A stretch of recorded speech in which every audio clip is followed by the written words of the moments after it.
Welcome back to the channel, fellow aviators. I am excited to introduce a new series focused exclusively on airline flying.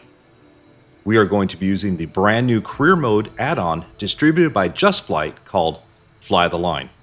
A link will be provided in the description below. We are going to fly the best, most realistic jets we can find using Beyond ATC, Say Intentions, and maybe even VATSIM and Aveo.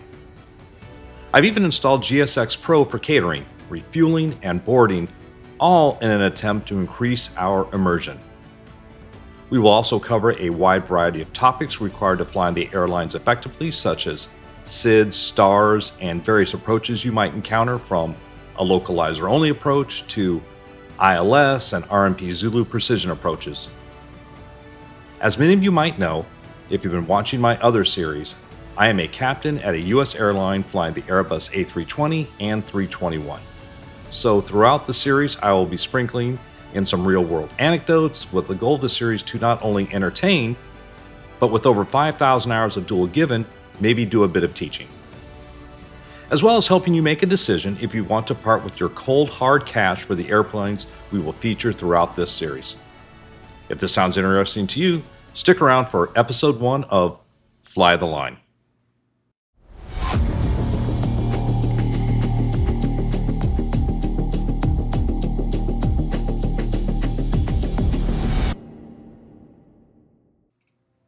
So what is Fly the Line? In part, it can be defined by what it's not. If you've used the base game system or any of the other career third-party add-ons, at their core, you gain experience through flying, which then allows you to access larger planes through a check ride system. You then use your skill points to unlock new mission types, to hire AI pilots, get cheaper loans, open up an FBO, etc. The money you earn then buys you larger aircraft, pays your AI pilot salaries, buys products to resell, or helps you to construct a new airport, again, etc. It's flying with a hint of a tycoon game. There is nothing wrong with this system. In fact, I have 2 great series on YouTube right now with both NeoFly and On Air. In my NeoFly series, which I will post a link on screen, I start with the Cessna 152, and I spend time teaching you how to fly, a proper attitude, trimming techniques, how to navigate using VORs, and I'm currently working my way to a larger aircraft. In my On Air series, which I'll also post a link, I do something similar. So we've talked a bit about what Fly the Line is not, then what is it? Fly the Line is an entirely new experience in which it attempts to recreate the life of an airline pilot. The focus is entirely on your character. You will fly your assigned routes, there's pressure to depart and arrive on time, and to fly smoothly. Completing flights generates money, XP, and skill points, which you use to affect only your character. So flying with the hint of The Sims type of gameplay. So enough talk, let's get into the program. I imagine at this stage, almost everybody is familiar with Just Flight and how to install, but if you're not, if you're new, just head over to justflight.com. I'll leave a link down in the description below. And from here, the very first thing you're going to want to do is create your own account. It's very simple. Once you've done that, and you would like to purchase the product, either you'll see it as you do right now, displayed up on the main splash page. But if you don't, just come up to the search bar and type in Fly the Line. And from here, you can see right now it's currently retailing for $39.99 in US Freedom units. And it's compatible, we see up there with 2024, 2020, X-Plane, P3D, a whole bunch of others I've never used before. So buy it once, get to use it forever. From here, you're going to want to download it, and let me show you what that looks like. As you can see, I'm in the accounts section of my Just Flight profile. I've gone into accounts, your orders, and then clicked on Fly the Line, and this is what's come up. From here, I think there's 2 very specific things we need to discuss, and one is actually very critical. The first thing is you see they have now pushed out a brand new version. It is now 0.376. This developer is constantly updating the software.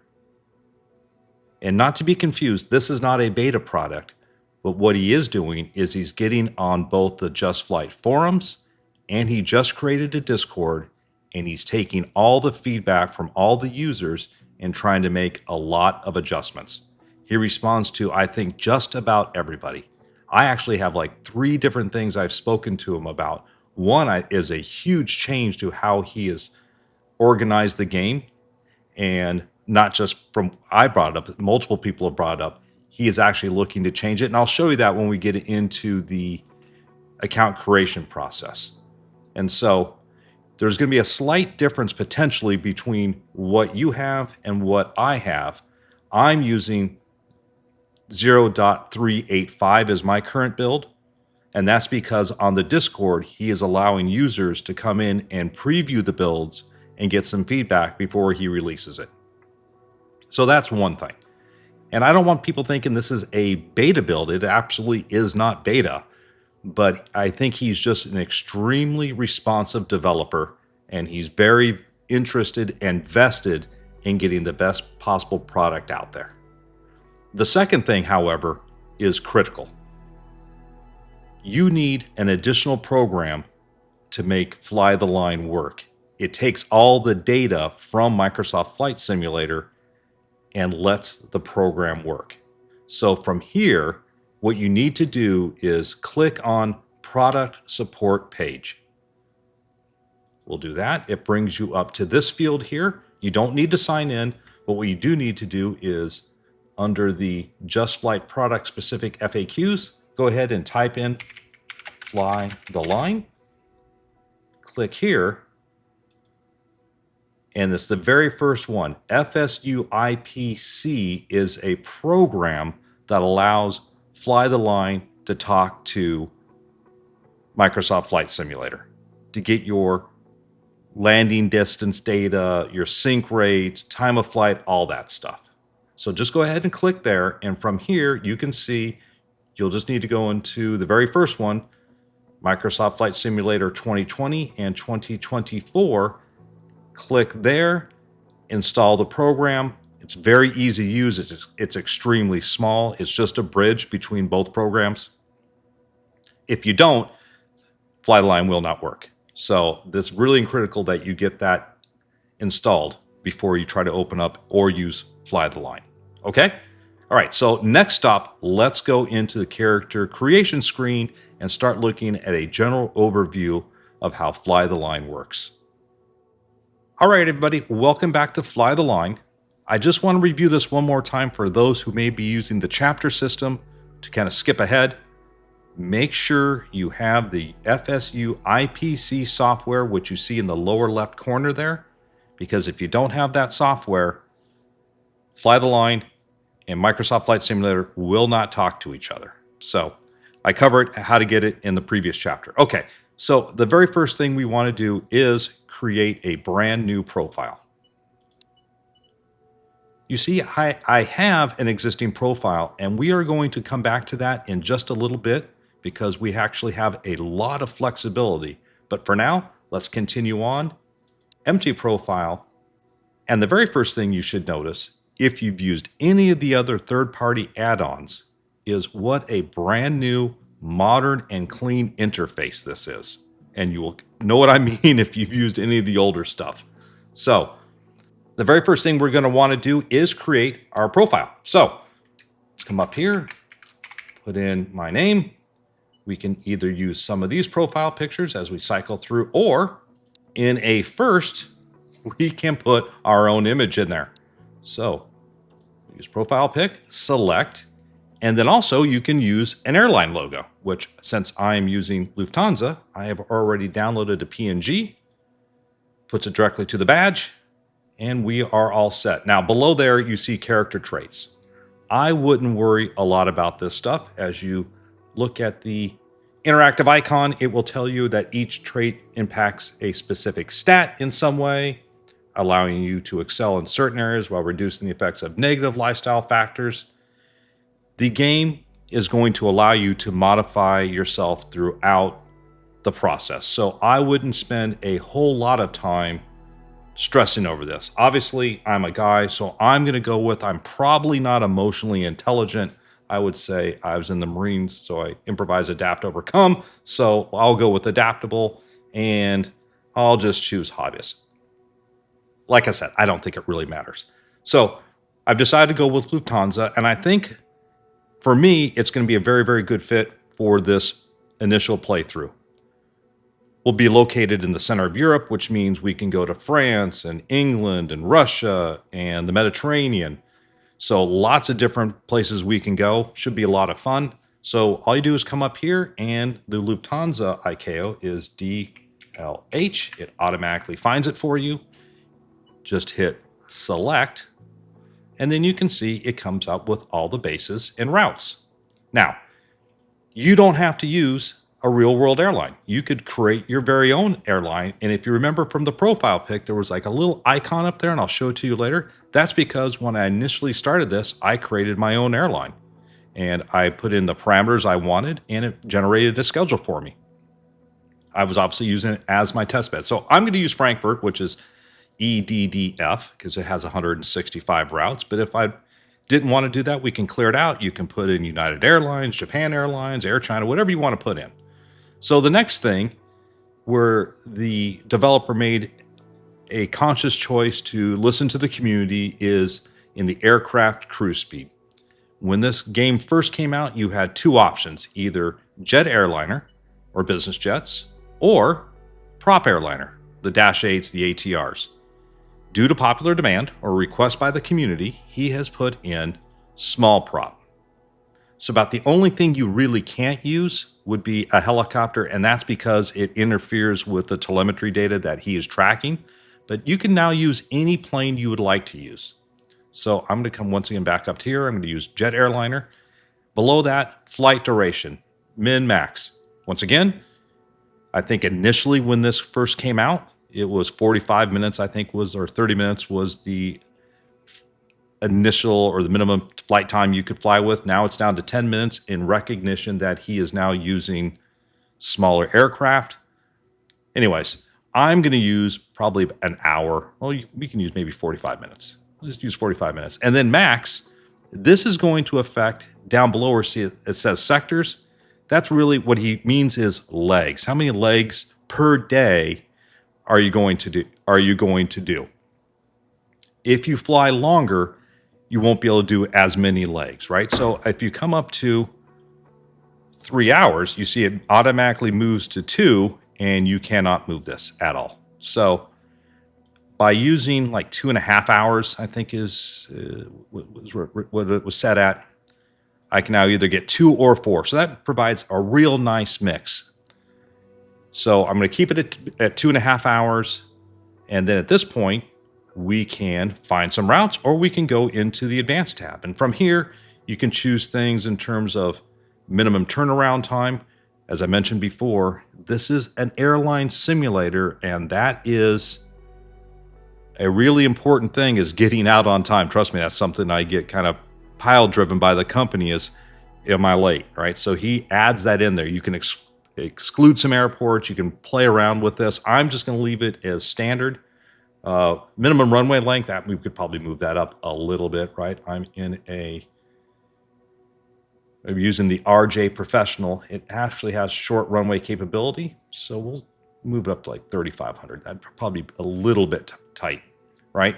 How occasionally do you want to duplicate your route probability? Very frequent, infrequent. Let's see what it comes up with. We choose infrequent. You can exclude countries or regions if you want. We'll go back. At this point, let's just find some routes. And so what we have here is 63 routes if we choose this model. So let's go back. We'll amend it. And let's say we're not going to use an airline. We'll just clear that out. And we will go with, doesn't really matter. We'll just use their thing here. Sky High, right? And we'll still use, what was it? EDDF. And once again, we'll find routes and see what it comes up with. Now, we've got over 500 destinations. And the reason is because he's pulling in real airline schedules.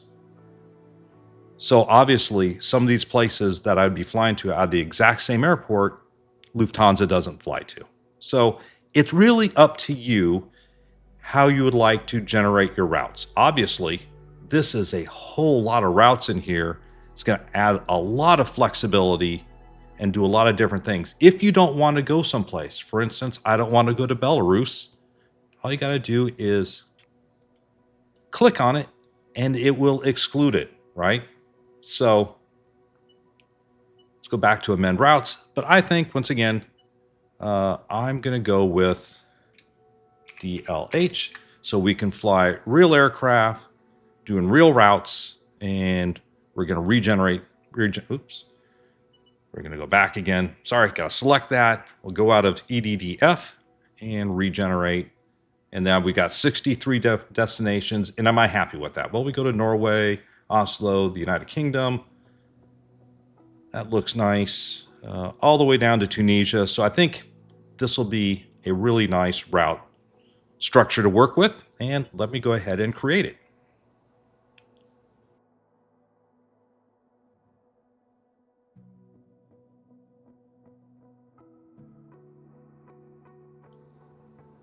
Okay, I'll probably fast forward that process, but it took approximately 45 seconds, something like that.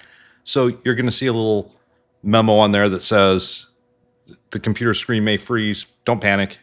It just sat there for a couple seconds and then eventually generated the whole schedule. Anyways, so the next thing we need to do now is continue to aircraft setup. Luckily, this is a really easy system to use. I already have a couple aircraft in there. And remember when I told you before, kind of like how the gameplay loop existed in other sims where you kind of build yourself up? Here in Fly the Line, you can fly whatever aircraft you want. You don't need to take a check ride. All you need to simply do is input it in here. If you know all the examples up here, max passengers, max cargo. If not, just look them up, leave them as is, all that kind of stuff. I'm going to skip it because I've already got some in the system already. So we'll just hit skip. Good morning, I'm Captain Steed, and I'll be looking after you during your time here. First day flying the line, right? Nothing to worry about, you'll do just fine. Hi, I'm Captain Barrett. I'll also be showing you the ropes. Nice to meet you. We'll be monitoring your flights and giving you feedback after each sector. You'll fly a series of early and late shifts. Your shift pattern will be 5 days on duty and 4 days off duty. At the end of each flight, you'll be rated on your flight performance. After each shift, you'll need to decide on what to do in your spare time. How much spare time you have will depend on how the day has gone. You'll need to carefully balance between work, rest, and play. Just remember, if you choose to burn the candle at both ends, you will become fatigued. This may impact how you feel, your health, your performance, and many other factors. Pay attention to what you do after work, as this will influence how you spend your off-duty days. As you fly more, you'll earn holiday and sick day entitlement. You'll also gain XP, financial bonuses, and skill points, which will open up more opportunities as you progress. By the way, you don't have to fly all 4 sectors in a single sitting. You can fly one at a time whenever you like. It's up to you. The next screen is your dashboard. This is where you'll see your sectors, stats, skill tree, and more. You can also view a briefing for each sector via SimBrief. You'll start and end each flight from your dashboard. All right, that's it for now. Remember to relax and enjoy yourself. You'll do just fine. See you at the aircraft.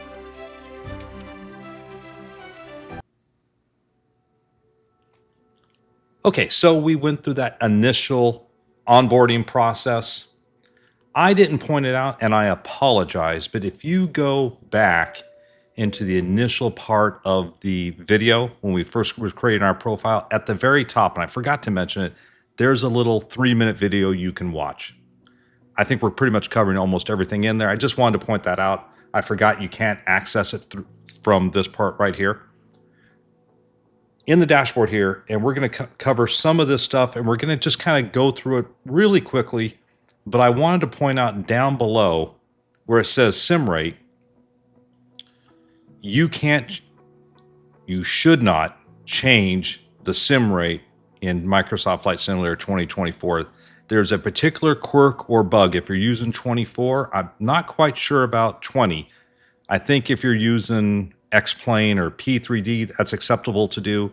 But in 24, do not mess with the sim rate to speed yourself up. It will definitely throw everything completely out of whack. And if you see some of the things on like the Discord or on the forums, it's people kind of doing that. So just word of the wise, I want to bring that up really, really quickly. So here is our main dashboard. And it's going to be how we interact with the game.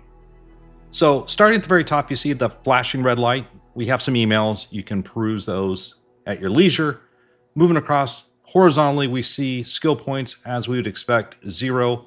Holiday accrual, you get 0.2 per flight plus 1 day every time you level up. And the great thing is he's put in interactive icons, so you just simply need to mouse over. 10 days remaining for the air medical examination. This is probably one of the major parts of the game as we get into it, is how you take care of your character throughout. And when we mouse over here, it will tell you every 10 days, you'll need to see the air medical examiner. It's going to cost $500. And if your health falls below 70%, you'll be charged medical fees.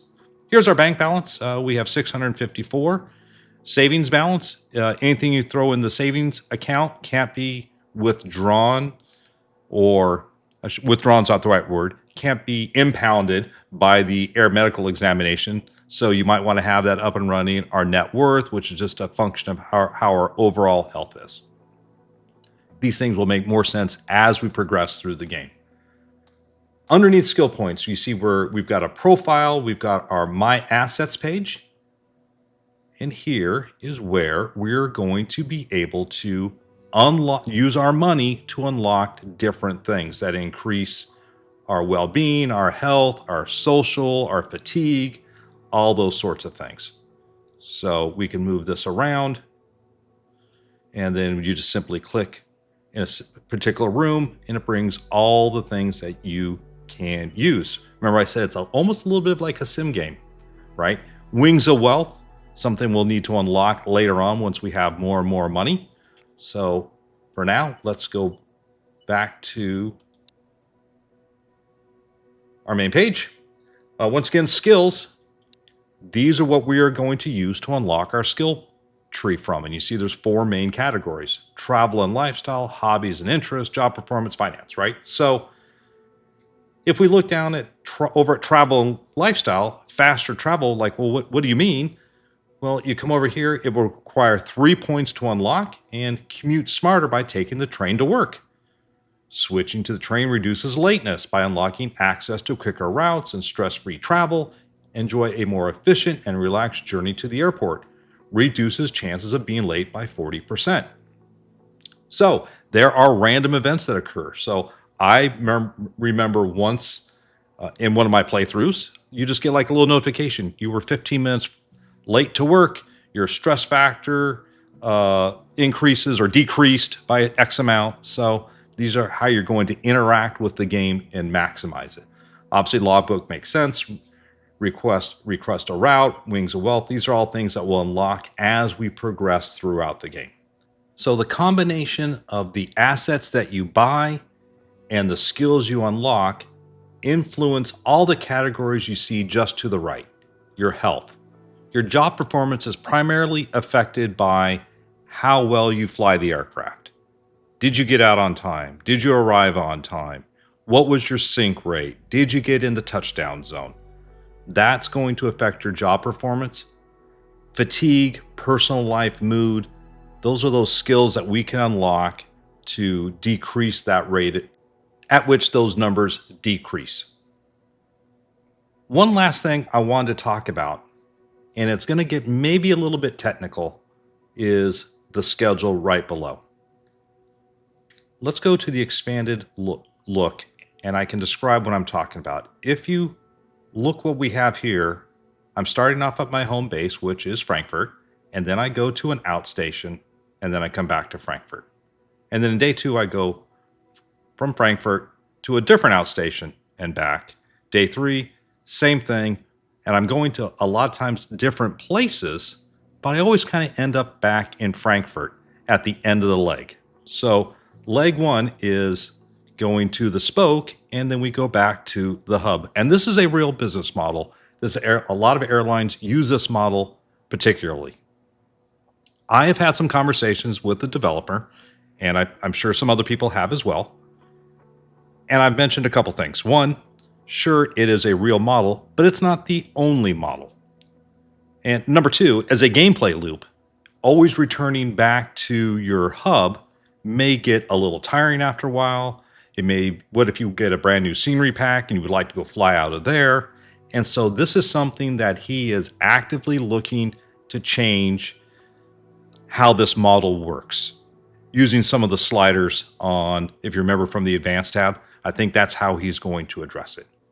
But there are some other things that we can do as well. So let's go back, we'll close this, and let's go back to the main menu. And one of the reasons I kept that test profile in there is I wanted to show you something. So let's go into profiles, let's go into my Japan Airlines profile, and we'll hit continue. Now, when I first started this profile off, I believe I mentioned this profile, I started my own airlines. Sky God Airlines, named after me. And I've just been playing around with it. I obviously have the glitch with the extra money. So I haven't really used it. But one of the things you can do, and actually it's a perfect example. You see on my health is down to 98. We got 99, 94, 95, 97. I do have some skill points. We'll go in here. We can probably even see what my skills are. You can see I've unlocked a couple things, and those will influence those numbers. But what I really want to show you over here is you're seeing I'm now based out of RJTT. That is my home base airport. So what you can do is if you find yourself and you're not happy with that loop necessarily, or you'd like to switch it up, or maybe even role play where maybe you start off flying the ATR, and then you move up to a small regional, and then maybe you move up to a larger jet, and you're using maybe different airlines to accomplish that. Like in the real world, I started off at United Express, and then I went to my airline. You could do the same thing, and let me show you how you do that. Very simple. Where it says Japan Airlines, you see it's editable. We can edit it, not editable, edit. We'll click there, and now you see we can change. We're back to that schedule regeneration ability. So we could clear that out. We could have changed the base if we want to. So now instead of being Japan Airlines, let me choose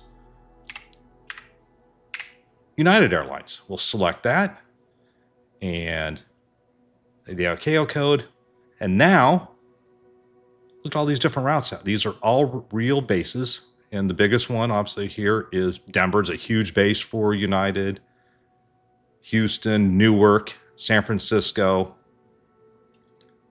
And so we'll take Chicago O'Hare, find routes. We now have a brand new route structure. We can accept that route. Whatever we commit and apply changes. And now, as I'm talking, it's going to go ahead and build up a brand new set of routes for us. So even though it has this kind of hub and spoke model, and it I don't know if I really want to do that. Understand you do have a lot of flexibility. I have changed this airline multiple times just playing around. And you notice I didn't lose any of my skill points. I didn't lose any money. So there's really no cost to changing where you're based out of. So you can literally stay in the same airline if you wanted, but just simply change your base. So maybe fly out of Newark for a while if you're at United, and then move out to San Francisco and fly some different routes out there. So I definitely wanted to point that out because I know it's a topic of conversation that specifically I brought up, and I know I've been speaking with the developer, but there are definite ways that you can use this program that gives you a lot of flexibility. So I definitely wanted to point that out. So once again, let's go back into my normal profile here, or the one we are going to use. And let's see. Let's go in here. So from here, now we have our schedule. I'm going to be going to Frankfurt to whatever this airport is here, Westerland Silt Airport. At this point, what I would want to do is I need to get a sim brief. I need to log into the simulator, and then we can complete kind of the rest of this flight. So at the very top there, before we get to that, you see the last little bit here. I'm a junior first officer, level 1. I think there's 3 levels per, like I'm a junior first officer and then maybe a first officer, senior first officer. It's 3 levels, whatever rank you're at. It takes 3 levels to move up to the next major level. You can see your last touchdown zone percentage. That's something that's going to probably change a little bit too. It's a bit confusing. I had some conversations with him. If we could change touchdown zone to center line, doesn't look like the game or the sim is accurate enough to track that, but he's going to make that a little bit easier to understand. Sync rate, average sync rate, all that kind of stuff. But you see down below, on time. So you get 45 minutes to push from the time you do your dispatch. That number will start counting down. And I know a lot of you are thinking, gosh, 45 minutes sounds like a long time. But if you're flying like an airline, I'm going to be starting off with the RJ Professional. Great aircraft, close to study level. You're doing a lot of flows. You're doing FMS programming. There's a lot of stuff that's going on, getting everything up and ready to go. I'm going to be using GSX Pro. I don't have a whole lot of experience with it. I've tried to download some of the profiles, so maybe some of you guys are way more experienced with me, but you're going to need to board the passengers. You're going to need to do catering. You're going to need to do refueling. Yeah, you can absolutely do that instantaneously, but realistically, it does take a little bit of time. And as you're doing that, as that process is going through, you're running through your flows, your checklists.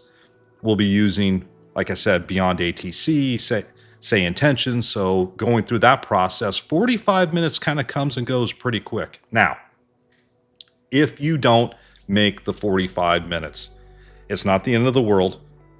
You can, I think, even in the advanced screen, change it later. So it's not a huge deal.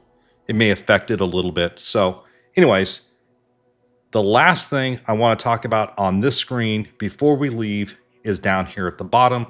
I know I mentioned before that there's a 3-minute tutorial you can watch.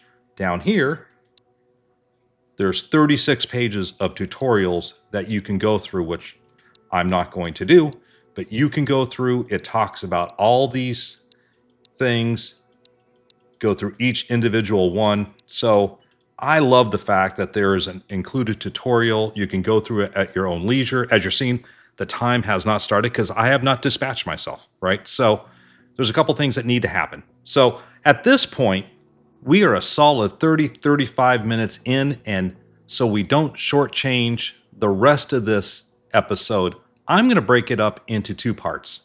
So in the next episode, I'm going to show you how we dispatch the aircraft, how we select the aircraft.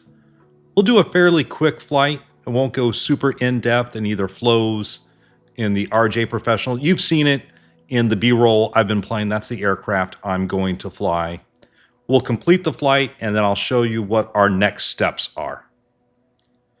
If you've made it this far, I appreciate all your support. I think this is going to be a really fun series, and I'm looking forward to flying with you all. I should mention, I do have a Discord. You always see it down at the bottom. One of the things I've been doing in my Discord is if I'm not recording, I'll usually be streaming a flight in my Discord. And I definitely recommend, and some of my Discord members do it already, go ahead and stream in my Discord as well. If I can, I'll jump in and join your flight.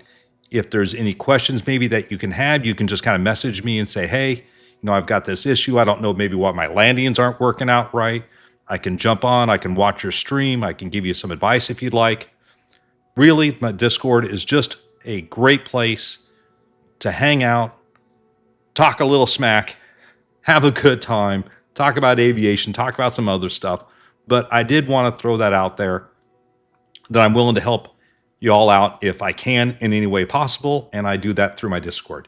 Anyways, once again, thank you for all your support, and I will see you in the next episode. Take care for now. Bye.